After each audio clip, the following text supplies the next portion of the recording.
Buenas tardes, lo que vamos a tratar hoy es acerca de la naturaleza de las comunidades, sobre todo cómo comparar comunidades y en particular cómo definir las comunidades a partir de la heterogeneidad misma ambiental a la que están sometidas. Si nosotros vamos a ver la vegetación, ¿qué es lo que tenemos? Que las distintas condiciones y recursos determinan justamente la heterogeneidad, la que dispone la vegetación, y en base a tanto heterogeneidad quisiéramos saber entonces cómo definir comunidades en sus similitudes o diferencias. Para poder hacer eso y definir comunidades vegetales en medio de una heterogeneidad como este tipo, en una escala grande o una escala más espacial más corta, necesitamos entonces así detectar qué factores o condiciones hacen al momento de definir las comunidades. Y para eso hacemos uso de la estadística multivariada. Los métodos multivariados particularmente, para definir comunidades, los agrupamos en dos situaciones. Hay herramientas estadísticas que son utilizadas para agrupamiento o denominadas conglomeración o denominadas clasificación, que lo que hacen es agrupar sitios de acuerdo a sus similitudes dentro de los sitios y grandes disimilitudes o diferencias entre grupos de sitios. Mientras que el ordenamiento lo que tiene en cuenta es estudia los gradientes ambientales, y ahí tienen opciones también de algunos métodos estadísticos para utilizarlos, según cada situación. Nosotros nos vamos a basar en el trabajo particular de la tesis del doctor Sirombra, y el doctor Sirombra trabajó en particular en la calidad de ecosistemas ribereños en un sector pedemontano oriental de la Sierra de San Javier, Tucumán, Argentina. Esto es para mostrarles simplemente lo que ustedes ya vieron, cómo las escalas, a nivel de una escala espacial mayor, vamos trabajando con distintos sectores, a esto una escala regional, y cuando vamos haciendo una escala mucho más concreta, más precisa, ya estamos trabajando a una escala de corredor fluvial. Si vemos acá a nivel de cuenca, ya estamos viendo, ven, dentro de un segmento, y dentro del segmento ya vamos a trabajar con una escala a nivel de tramo. El doctor lo que hizo es trabajar en tramos, en dos tramos, en sectores de los ríos, de dos ríos que desembocan sus aguas en Tafí Viejo, y justamente son los ríos que proveen de agua a la población.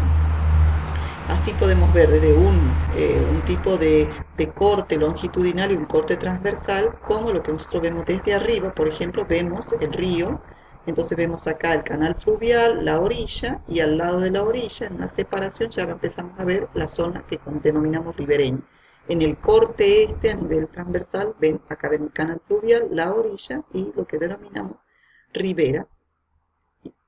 El doctor acá, ustedes observan, ¿ven? Están marcados los puntos de los distintos sitios de muestreo. Cada uno de estos sitios se sacó variables con respecto a vegetación y con respecto a variables ambientales. Entonces, los sitios que él recogió se los vuelca en una matriz donde ustedes, ¿qué es lo que tienen en las filas? Los sitios en particular, y en las columnas las variables. En este caso, en cualquier conjunto que se llama cantidad de n fila por m columnas, ¿no? Bueno, y las variables tienen distintas opciones. Por ejemplo, el doctor tenía los sitios, eh, cuando dice n filas, tenía 16, su n era 16 filas, 16 sitios y m columnas. En un caso tenía una matriz donde cada una de las variables son especies, y en el otro cada una de las variables son variables ambientales. ¿Ven? Entonces así que acá tenemos los sitios y cada una de estas variables son las especies. Y en este caso tenemos una matriz donde la celda tiene un dato cualitativo. Cuando es cero, ausencia. Entonces estamos diciendo que acá Macra Cantis está ausente en este sitio, mientras que está presente en el sitio EFSI. Y en el caso de una matriz donde ustedes ven que están los sitios ubicados en la fila, mientras que las variables ambientales están ubicadas en las columnas. Empezando por los métodos de agrupamiento, ¿qué es lo que yo quiero obtener? Un dendrograma. A este gráfico se lo denomina dendrograma, donde los sitios están ubicados acá, y yo quiero ver cuáles sitios son más similares en función de las especies que pertenecen a los mismos. Así entonces, ¿cómo empezamos para hacer un dendrograma final para el método de agrupamiento? Empezamos con una matriz de datos, donde en la fila ya hemos dicho, están los sitios, y en las variables en las columnas pueden estar las muestras. En este caso, bueno, están ubicados al revés, pero no es problema eso. ¿Lo podemos estandarizar o no? Y a partir, en este caso, no es necesario estandarizar porque es una matriz donde tienen datos cualitativos. Pero a partir de esta matriz, la original que tenía el doctor, ¿qué es lo que hacemos? Utilizamos índices de similitud. Lo que logramos con esos índices de similitud es saber cuán similar es un sitio con el otro sitio, ¿no? Para ello, cuando ustedes ya calculen esos índices de similitud, el resultado final de esta parte es una matriz que se llama disimilitud, donde hay valores acá que ya los vemos. Con esa matriz de disimilitud se le, se le, eh, eh, se le provoca en esta matriz de similitud algún tipo de ligamiento. Después veremos cuáles son las opciones de ligamiento. Y cuando se le utilizan estos tipos de ligamientos, la computadora da como resultado final este dendrograma. Si empezamos con el índice de similitud, estamos hablando que había datos cualitativos y cuantitativos. ¿Se acuerdan? Cualitativo, en este caso tiene el doctor, que son presencia-ausencia, y están remarcados los dos índices más utilizados, Shakar y Sorensen, mientras que en los datos cuantitativos, si hubiese colocado en la celda, en vez de presencia-ausencia, abundancia de una especie en un sitio particular, hay opciones que son datos cuantitativos, índice de similitud como el Bray-Curti, como distancia euclidia o como coeficiente de correlación. En este caso, miren acá, lo más destacable, y vamos a remarcar simplemente en el índice de Shakar, donde ven acá lo que va haciendo la computadora es el sitio 1 contra el sitio 2, es de a pares la comparación. Entonces, esta celda va a tener una cantidad de especies presentes en ambos sitios. ¿Cuáles son las que coinciden en ambos sitios en función de todo el resto? Entonces, así se arma este índice, que es sencillo. Cantidad de especies presentes coexistente entre dos sitios, dividido en la suma de las otras. Mientras que en los datos cuantitativos nosotros tenemos distancia euclidia y coeficiente de correlación como opciones, simplemente para mostrarles. Acá hay un sitio y acá hay otro sitio. Y la similitud se mide por medio de una distancia. Esto no es una distancia geográfica de ubicación de los sitios, sino una distancia de similitud, que no la vamos a ver en este momento, pero en conclusión lo que está indicando es que si esta distancia fuese más corta una de otra, lo que está diciendo que la distancia al ser más corta, más cercana a cero, un sitio se parece al otro sitio. Acá ven con el programa Infostat el resultado de esa matriz de disimilitud. ¿Ven cuánto se parece el sitio ATU con el ATU mismo? Es 0, pero no es el 0, que ustedes no se equivoquen, sino que en Shakar es 1 menos el índice de similitud, dice complementario. Si fuese la máxima similitud, ¿cuánto sería acá? 1. 1 menos 1 sale justamente el 0.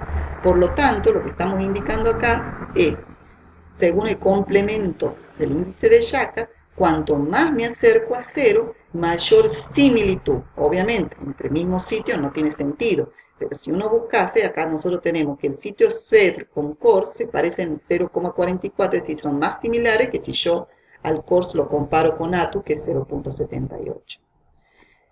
Luego de ver los índices de similitud para datos cualitativos y cuantitativos, pasamos a los métodos de ligamiento ya calculada la matriz de disimilitud. Con esa misma matriz de similitud tenemos distintas opciones de método de ligamiento. Con cada uno de esos métodos de ligamiento trae como resultado distintos dendrogramas. ¿Cuál de estos sería el correcto? El correcto es el que establece el investigador. Hay métodos, pero particularmente el criterio del investigador, de acuerdo a su conocimiento sobre el sistema, es el que debe ser prioritario. Esto es simplemente para mostrarles cómo computacionalmente sale una matriz de similitud. Acá lo que se utiliza es un índice de Shakar para cualquier matriz de un conjunto de datos X. Entonces se busca el menor valor entonces este sitio con este sitio es el que tiene el menor valor. Utilizando un método de ligamiento que del vecino más cercano o ligamiento simple, es el primer nodo de la primera unión de los sitios. Se vuelve a tirar esta matriz de disimilitud y se vuelve a buscar en esta el menor valor. El menor valor es este, entonces voy haciendo una escala del índice y ubicación de los grupos de sitios que se van formando. De esta manera vamos continuando y queda armado finalmente todos los sitios con los que se trabajó, quienes se parecen con quién más que con otros. El trabajo del doctor Sirombra, si ustedes se visualizan, utilizamos la distancia Shakar, su complemento, y utilizamos el método de ligamiento promedio ponderado. Si ustedes van, y lo que ustedes tienen que hacer después de hacer el dendrograma, tienen que hacer un corte. Un corte significa, de acuerdo a su criterio, una línea donde yo tengo acá un grupo, que es este nodo, que me da como resultado este grupo 1. Al hacer corte acá me queda un grupo y este grupo. Este grupo le vamos a llamar todos estos sitios como 2 y este grupo como sitios 3. Entonces, de 16 sitios trabajados, de acuerdo a sus similitudes en la vegetación, podríamos decir que se remarcan 3 grupos o comunidades entre comillas. ¿Por qué decimos que este dendrograma con promedio ponderados lo consideraríamos correcto? Porque justamente está agrupando los sitios que fueron más degradados. En los métodos de ordenamiento, lo que importa, ya hemos dicho, el análisis de gradiente. Para eso las entidades de muestreo están ¿se acuerdan? En la fila en una matriz, y el doctor Silombra lo había puesto en los sitios en la fila y en las columnas las variables. Volvemos otra vez a seguir un ordenamiento para llegar ¿a qué? A este gráfico. Este gráfico se llama bplot. Entonces tenemos la matriz de datos originales, donde los sitios están en la fila, las variables ambientales en las columnas. Se utiliza un método de ordenamiento, puede ser de matemático, pero también es geométrico, y también puede utilizar una matriz de similitud, y esto lo hace la computadora. El resultado final es un gráfico que se llama bplot. Lo que hace que decimos a mayores valores del eje 1 vemos este conjunto de sitios, y a menores valores del eje 1 vemos todo este conjunto de sitios. Este método de ordenamiento que utilizamos se llama método de coordenadas principales, que está en el programa Infostat, que es muy similar al MDS. Salió este gráfico, y entonces ustedes lo que ven acá, ven que estos sitios están más cercanos en máximos valores del eje 1, y están dados ¿por qué? Por mayor cantidad de sólidos urbanos, muchas construcciones de lecho y mayor porcentaje de especies exóticas. Son los sitios más degradados, mientras que en el eje, a menores valores del eje 1, que es lo que vemos, todos estos sitios que justamente que tuvieron mayor distancia, mayor distancia, que está indicando mayor tramo de ribero, mayor riqueza de especies. Y si lo vemos desde el eje 2, lo que vemos es que todos los sitios que están acá arriba están construidos sobre situaciones sobre árido, y todos los sitios que están acá abajo, dice, están a mayor altura del Banful. O sea, estos sitios son los mejores sitios en cuanto a conservación, y estos son los peores sitios. Muchas gracias, y espero que haya sido claro, preciso este primer avance en esta idea de definir comunidades.